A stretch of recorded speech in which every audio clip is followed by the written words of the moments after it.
جیسے آج کل ایک مختلف ناموں سے ایک کمپنیاں کام کر رہی ہیں لیکن ان کا طریقہ واردات ایک ہی ہے.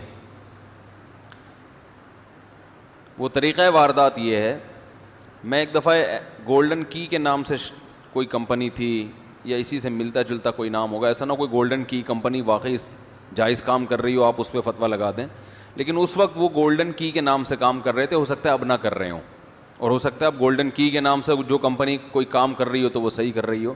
میں پرانے وقتوں کی بات کر رہا ہوں, 15-20 سال پرانی بات. تو ایک فتویٰ سوال آیا, کسی نے ہم سے پوچھا کہ یہ کمپنی اس طریقے سے بزنس کرتی ہے, کیا اس کا بزنس جائز ہے؟ وہ نیا کام متعارف ہوا تھا پاکستان میں, تو ہمارے استاذ نے مجھے ان کے لیکچر لینے کے لیے بھیج دیا کہ ان کا طریقہ سمجھو, یہ کام کیسے کرتے ہیں. میں چلا گیا, حسن اسکوائر کے قریب کہیں ان کا آفس تھا, تو وہاں ایک صاحب لیکچر دے رہے تھے, ان کی کلاسز تھی کہ ہمارا کام کا طریقہ کیا ہے.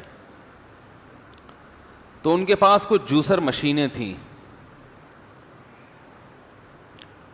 جو بجلی سے نہیں چلتی تھیں, ہاتھ سے ہی جوس نکالتی. جیسے وہ لوگوں کا جوس نکال رہے تھے زبان سے, تو وہ مشینیں ہاتھ سے نکالتی تھی.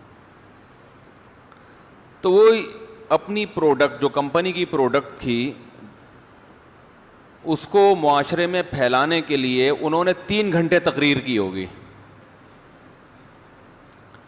اور اس تقریر میں انہوں نے یہ سمجھایا کہ آپ یہ پروڈکٹ ہم سے خرید لیں 4,000 یا پتہ نہیں 5,000 روپے کی, اس کے بعد آپ یہ پروڈکٹ 5 آدمیوں کو بیچ دیں.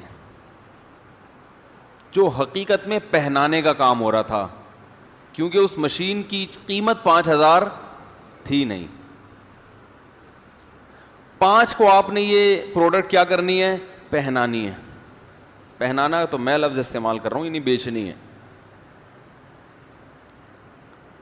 تو جب آپ وہ 5 کو بیچیں گے تو آپ کو اس کا کمیشن ملے گا. پھر ان 5 میں سے ہر ایک شخص 5 کو بیچے گا. تو جب وہ آگے 5 کو بیچے گا تو اس کا کمیشن بھی, اس میں سے بھی کچھ حصہ آپ کو ملے گا. اور 5 سے ملٹیپلائی کریں تو 25 لوگوں کا کمیشن آپ کے پاس آنا شروع. یعنی بڑا زبردست دنیا کا صدقہ جاریہ. پھر وہ 25 میں سے ہر شخص 5 کو پہنائے گا, تو 25 پنجے 25 ذرا 5 625 سوری 125. تو 125 اور وہ جو پہلے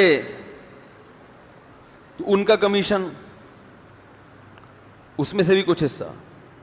تو کچھ دن تو آپ کو صبر سے کام لینا پڑے گا. اس کے بعد جب 125 آدمی 5 کو مزید 5 کو پہنائیں گے تو 125 کو 5 سے ضرب دے دیں آپ 625.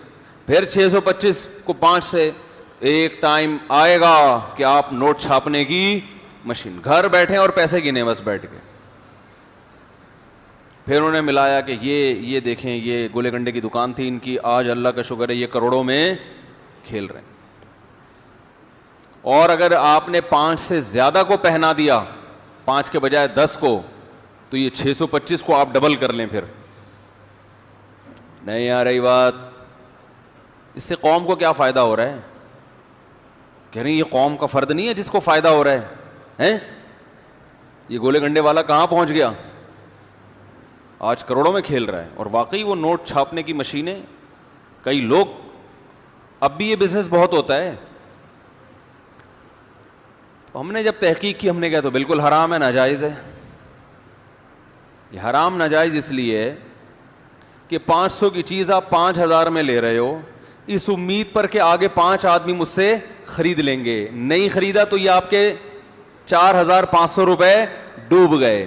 آپ اس پروڈکٹ میں دلچسپی نہیں ہے آپ کو کہ میں گھر جا کے جوس نکالوں گا, ورنہ جوسر مشینیں مارکیٹ میں بے تحاشا پڑی ہوئی ہیں. آپ کو یہ کہ مزید 5 کو میں نے کیا کرنا ہے, پہنانا ہے. نہیں پہنایا تو 500 روپے کی مشین پہ جو آپ نے 4500 داؤ پہ لگائے ہیں وہ 4500 آپ کے ڈوب گئے. اب ہم لوگوں کو بتاتے تھے یہ ناجائز ہے, تو لوگ کہتے تھے کیسے ناجائز ہے, اس میں ڈوبنے کا خطرہ نہیں ہے, ہم 5 کو پہنا دیں گے. آپ پہنا دیں گے نا, جب یہ بہت بڑی تعداد خرید لے گی تو اس کو پہنانے کے لیے مارکیٹ میں لوگ ملیں گے نہیں, آخر میں جو ہوں گے وہ پھنسیں گے. نہیں آ رہی بات. اسی وجہ سے لوگ مولویوں سے نفرت کرتے ہیں کہ یہ ہمارے ہر چیز میں ٹانگ اڑاتے ہیں. یہ جو لبرلز لوگ ہیں نا, ان کو مولاناؤں سے نفرت اس لیے نہیں ہے کہ حج کے فضائل بیان کرتے ہیں, کہتے ہیں کرتے رہیں, حج جس نے کرنا ہے کر لے گا. رمضان کے روزے کے فضائل بیان کرتے ہیں, کر لے بھائی تو. یا اس لیے کہ جی یہ نماز پڑھتے ہیں, اچھی بات ہے نماز پڑھ لیا کرو, ان کو بھی جب تکلیف ہوتی ہے تو دم کروا لیتے ہیں آ کے, چلو نمازی کے دم کا اثر زیادہ ہوتا ہے. کو تکلیف اس لیے ہوتی ہے کہ یہ ہمارے معاملات میں بھی ٹانگ اڑاتے ہیں, اور ہمارے جو پیسوں کے معاملات ہیں ہمیں ہماری مرضی سے کمانے بھی نہیں دیتے. تو اس وقت بنوری ٹاؤن کا فتویٰ آیا, جامعۃ الرشید کا فتویٰ آیا, دارالعلوم کرنگی کا فتویٰ آیا, تینوں فتوے آئے کہ یہ عمل کیا ہے, یہ بزنس ناجائز ہے, اس میں ارننگ حرام ہے آپ کے لیے.